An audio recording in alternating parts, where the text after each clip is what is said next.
This is the Ferrari 296 Speciale, a car, its maker claims, that represents a new pinnacle in terms of driving fun. And this is Fiorano, Ferrari's fabled test track, and a place I've been lucky enough to visit more times than I care to remember over, I don't know, the last 30 years or so. In this film, we'll be finding out what lengths Ferrari has gone to in its new track-oriented car, and where the 296 Speciale ranks amongst the list of the great Ferraris that have been forged around this place. More specifically, we'll be working out where the new car sits in one of the great modern Ferrari bloodlines, the one that started in 2003 with the 360 Challenge Stradale and continued through the 430 Scuderia, the 458 Speciale and the 488 Pista.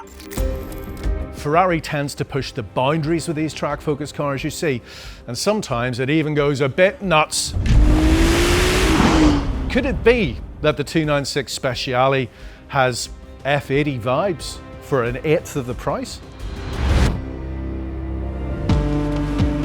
So, what do we have? Well, it's a Ferrari, so let's start with the engine. It's an evolution of the unit in the 296 GTB, so it's a turbocharged 3-litre V6 hybrid with an e-motor and a 7.45 kilowatt-hour battery. By playing around with the turbo boost and lifting the mapping from the 296 Challenge race car, Ferrari has managed to liberate an extra 36 bhp from the engine. The electric motor that occupies the space between the combustion engine and the 8-speed dual-shift gearbox now makes 177 bhp. So, that's a total of 868 bhp. That's only 49 bhp more than the regular car, but still 868 bhp. The Speciale is also 60 kilograms lighter than the 296 GTB, and that's arguably the more important metric, for an overall dry weight of 1,410 kilos. Ferrari has managed to reduce the weight of the engine by 9 kilos using titanium in the connecting rods, the same ones used in the F80, and lightened nitrided steel in the crankshaft. That also improves engine response.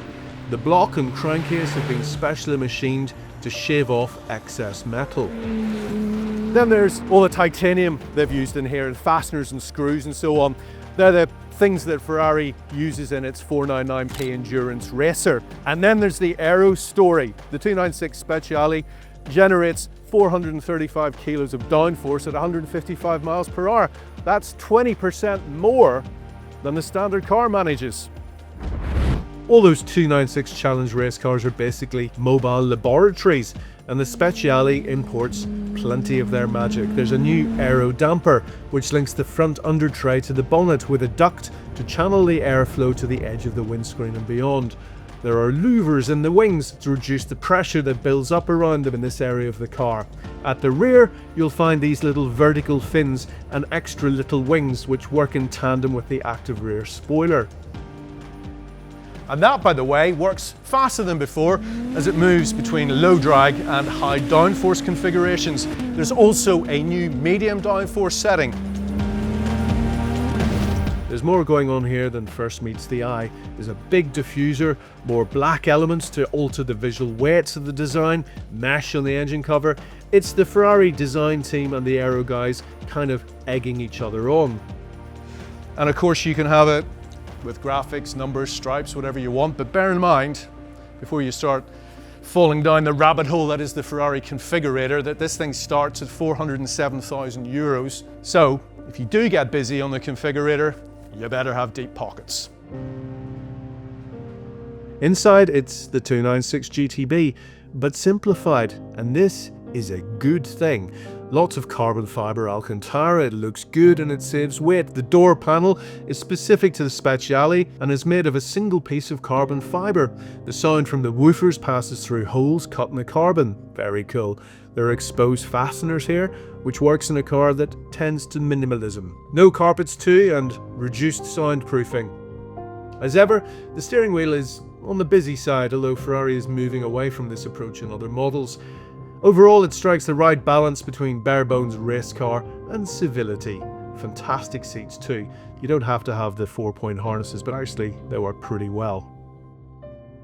The steering wheel on a modern Ferrari is a very busy thing indeed. I mean, years ago they put the indicator buttons on here, and since then it has just got wildly complicated. But actually, there's one thing on here that, you know, it was introduced in 2004 in the F430. The Manatino governs the drive modes, this little switch here. They haven't changed it in over 20 years, and they don't need to because it works really well, but there's a lot of different stuff in here. So we have ED, electric drive mode. That is the MGUK, as Ferrari calls it, the electric motor. You get about 15 miles in pure E mode. Hybrid here, little H. Then we have performance mode, which focuses on the combustion engine. And then new on this, Qualify, similar to this system that you got first in the SF90 XX Stradale, which gives you a bit of extra boost on corner exits. And the system's so clever, it actually monitors for thermal stress and meters out the extra boost accordingly. Amazing. You get up to 177 bhp extra from 6,000 RPM. There's a little yellow indicator here on the instrument display, which tells the driver when boost is available and how many boost bursts you have left. The control logic knows where the boost will be most useful. So for example, at Fiorano, the boost function can be used 14 times over 2 laps because it's shorter and a more fiddly circuit. At Mugello, which is longer and faster, you can have 15 bursts over a single lap. Does this overcomplicate things? A bit. Pretty much everything in the world these days is controlled by algorithms. But is it possible to determine driving pleasure empirically? Basically, it all boils down to longitudinal and lateral acceleration, how good the brakes are, the sound it makes, and gear shifting. And the 296 Speciale tightens up in all those areas. It's an unbelievable sports car, and yet, on this road, the thing I'm most impressed with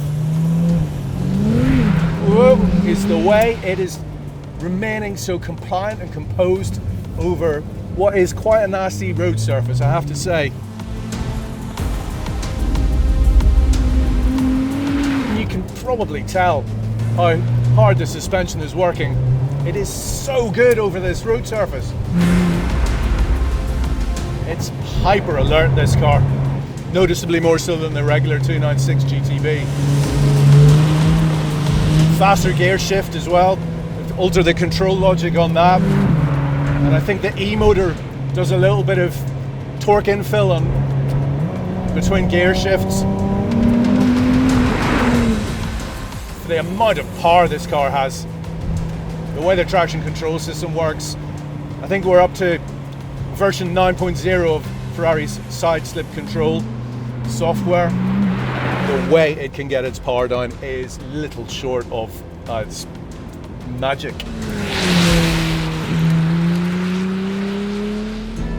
If Ferrari was seeking out greater bandwidth for this new car, daily usability, well, it's mission accomplished. But the 296 Speciale is designed to be hammered around a racing circuit too, so it's time to find out how it copes with that particular challenge. Right, here we go then, Fiorano. I have been around here a lot, but it has been wet, dry, wet, dry, wet, and now it's a wee bit slippery out here. Oh, would you listen to that? Oh, so much of this car is about the tires. So Michelin Pilot Sport Cup 2s, stiffer sidewall, new tread compound. My goodness me, you can feel everything that's going on.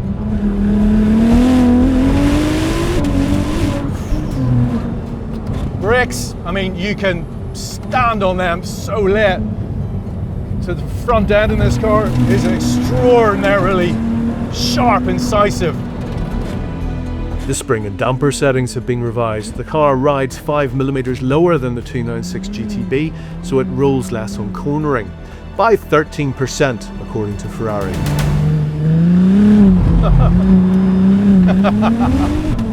Oh my goodness. Ferrari's latest generation of cars, There's software, not completely software defined, but there's so much going on.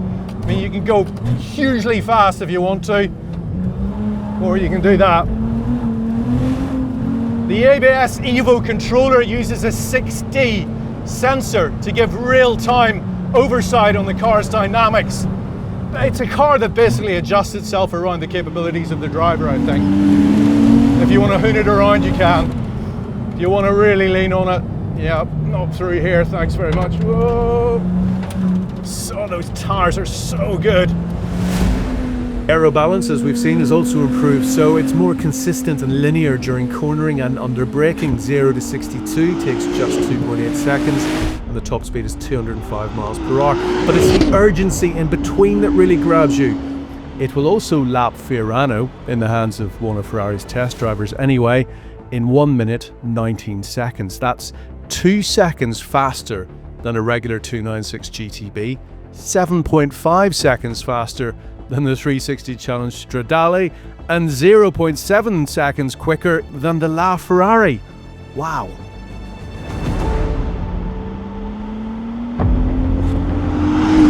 So, longitudinal and lateral acceleration, gear shifting, braking, and the sound. These are all the things that Ferrari tells us they have worked on incredibly hard in this car. Oh my lord. Oh, there we are.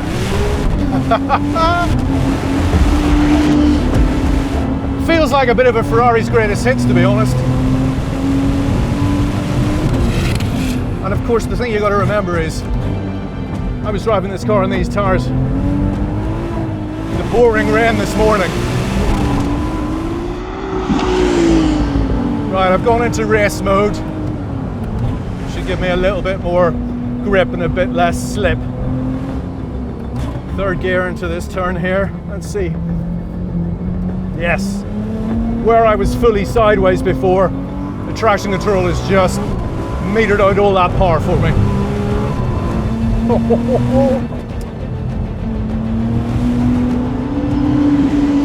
Sorry, CT off again. Feeling a wee bit slidey.